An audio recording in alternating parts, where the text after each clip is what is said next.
আসসালামু আলাইকুম everyone, welcome to Nilu রসগর। কেমন আছেন আপনারা? আশা করি ভালো আছেন। আমিও আল্লাহর রহমতে আপনাদের দোয়ায় ভালো আছি। আজ আমি আপনাদের জন্য নিয়ে এসেছি শীতের রঙিন শাকসবজি দিয়ে রঙিন একটি কাবাব, আর সেটি হলো সবুজ রঙের। আশা করি রেসিপিটি আপনাদের ভালো লাগবে। যদি রেসিপিটি ভালো লাগে তাহলে আমাকে একটা লাইক, কমেন্ট, শেয়ার করে দিবেন। আপনাদের সুন্দর একটি লাইক এবং কমেন্ট আমাকে আগামী ভিডিও তৈরিতে উৎসাহ যোগায়। একটি শেয়ার আমাকে মানুষের কাছে পৌঁছে দেয়। আর আমার চ্যানেলটিকে সাবস্ক্রাইব করে অল বাটনে ক্লিক করে রাখুন, তাহলে আমার আগামী ভিডিওগুলোর নোটিফিকেশন আপনারা খুব সহজেই পেয়ে যাবেন। চলুন তাহলে এই সবুজ রঙের কাবাব আমি কী উপকরণ দিয়ে তৈরি করেছি আপনাদের সাথে শেয়ার করি। প্রথমেই আমি চুলায় গরম পানি বসিয়ে দিয়েছি। প্রথমে আমার গরম পানির প্রয়োজন। ঢাকনা দিয়ে দিচ্ছি। এর ফাঁকে দিয়ে যা যা উপকরণ লাগছে সেগুলো আপনাদের সাথে শেয়ার করছি। শাক নিয়েছি আমি পালং শাক 1 কেজি, মটরশুঁটি নিয়েছি আমি 1.5 কাপ, স্প্রিং অনিয়ন এবং পেঁয়াজ কুচি নিয়েছি আমি 1 কাপ, ধনেপাতা কুচি 1 কাপ। তারপর নিয়েছি এখানে আমি চিংড়ি মাছ বাটা 1/2 কাপ, রসুন বাটা 1 টেবিল স্পুন, আদা বাটা 1 টেবিল স্পুন। তারপর নিয়েছি ব্রেড ক্রাম্ব,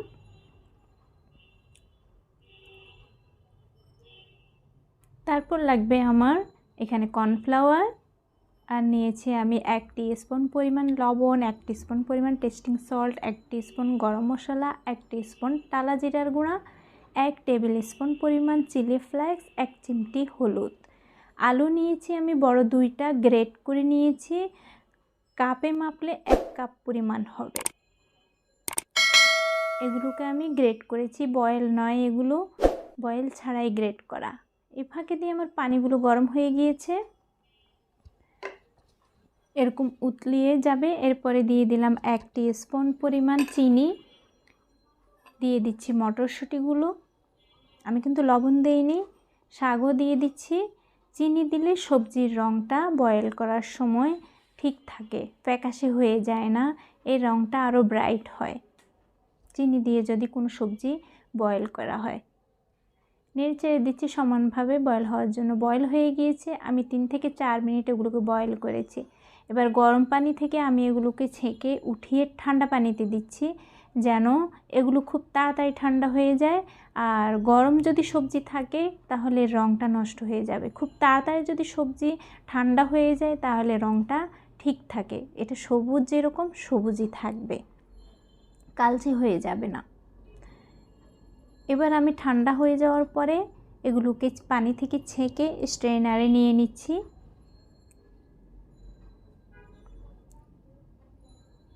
এভাবে পানি থেকে ছেঁকে স্ট্রেনারে নিয়ে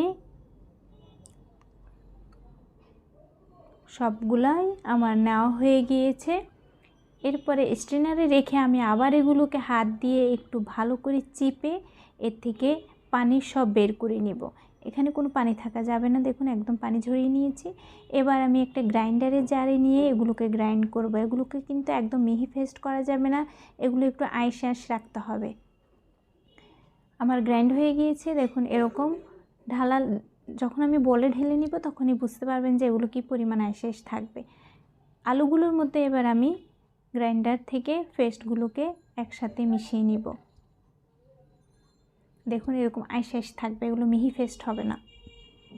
তারপরে যে স্প্রিং অনিয়ন নিয়েছি, পেঁয়াজ কুচি নিয়েছি, এগুলোকে আমি ভালো করে চিপে পানিগুলো বের করে দিব। এই কাবাবগুলো তৈরি করার সময় কোনো আইটেমের মধ্যেই পানি থাকা যাবে না, এগুলোকে একদম চিপে পানিগুলোকে বের করে দিতে হবে। দিয়ে দিলাম ধনেপাতা কুচি, কাঁচামরিচ কুচি, তারপরে চিংড়ি মাছ পেস্ট, রসুন পেস্ট, আদা পেস্ট দিয়ে দিচ্ছি। দিয়ে দিচ্ছি শুকনো মশলাগুলো। তারপর এখন দিয়ে দিব আমি 2 টিস্পুন পরিমাণ টক দই। এটা আমার পানি ঝরিয়ে ফেটানো টক দই, এটার মধ্যে কোনো পানি নেই। দিয়ে দিলাম 1 টিস্পুন চিনি। চিনি কিন্তু খাবারের টেস্টটা অনেকটাই বাড়িয়ে দেয়, আপনারা স্কিপ করতে চাইলে স্কিপ করতে পারেন। মাখানো হয়েছে, কিন্তু এগুলো বাইন্ডিং করা যাবে না, তার জন্য আমি দিয়ে দিচ্ছি এখানে হাফ কাপ ব্রেড ক্রাম্ব। আমি এখানে আমার 1 কাপ পরিমাণ ব্রেড ক্রাম্ব লাগবে। আমি প্রথম হাফ কাপ দিয়েছি, তারপর 3 টেবিল স্পুন পরিমাণ কর্নফ্লাওয়ার দিয়েছি। মাখানোর পরে আমি বুঝতে পারবো যে এগুলোর মধ্যে আর ব্রেড ক্রাম্ব লাগবে কিনা। এবার এখানে আমি আরও হাফ কাপ পরিমাণ ব্রেড ক্রাম্ব দিয়েছি। আমার মোট 1 কাপ পরিমাণ ব্রেড ক্রাম্ব লেগেছে। অতিরিক্ত ব্রেড ক্রাম্ব যদি দেওয়া হয় তাহলে বেশি শক্ত হয়ে যাবে, তাই আমি আস্তে আস্তে অল্প অল্প করে দিয়েছি।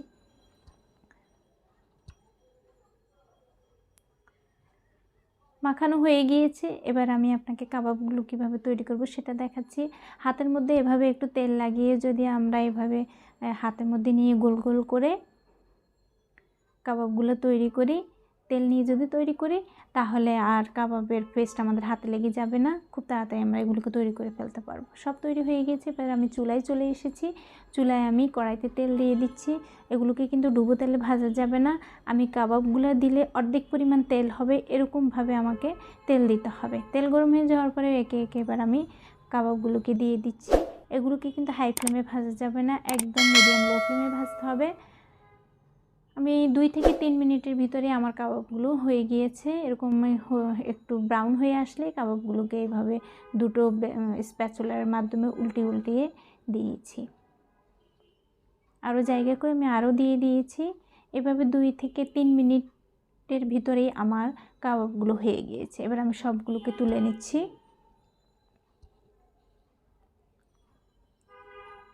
চুলা অফ করে দিলাম। এবার আমি একটা ডিশের মধ্যে আপনাদেরকে সার্ভ করে দেখাচ্ছি আমার কাবাবগুলো কেমন হয়েছে। এগুলো দেখতে খুবই সুন্দর হয়েছে এবং খেতে অনেক সুস্বাদু হয়েছে। আশা করি রেসিপিটি আপনাদের ভালো লাগবে। বাসায় অবশ্যই একবার ট্রাই করবেন সবুজ রঙের কাবাব। এবার আমি শসা এবং গাজর দিয়ে একটু ডেকোরেট করে নিয়েছি, আর একটাকে ভেঙে আমি আপনাদেরকে দেখাচ্ছি এর ভিতরে কেমন। একদম ভিতরে সবুজ, দেখুন একদম সবুজ। এটার রঙটা একটু নষ্ট হয়নি। শাকগুলো যেরকম সবুজ ছিল, ভিতরে কাবাবের রঙটাও ঠিক সেরকমই আছে। উপর দিয়ে হালকা একটু কালচে হয়েছে, কালচে নয়, ভাজার পরে সব ভাজা পোড়াই এরকম হয়। একদম সবুজ আমার কাবাবগুলো। আশা করছি রেসিপিটি ভালো লাগবে, আপনারা অবশ্যই ট্রাই করবেন। সবাই আমার জন্য দোয়া করবেন, আমি যেন অনেক রেসিপি নিয়ে আপনাদের জন্য আসতে পারি। সবাই ভালো থাকবেন। আসসালামু আলাইকুম।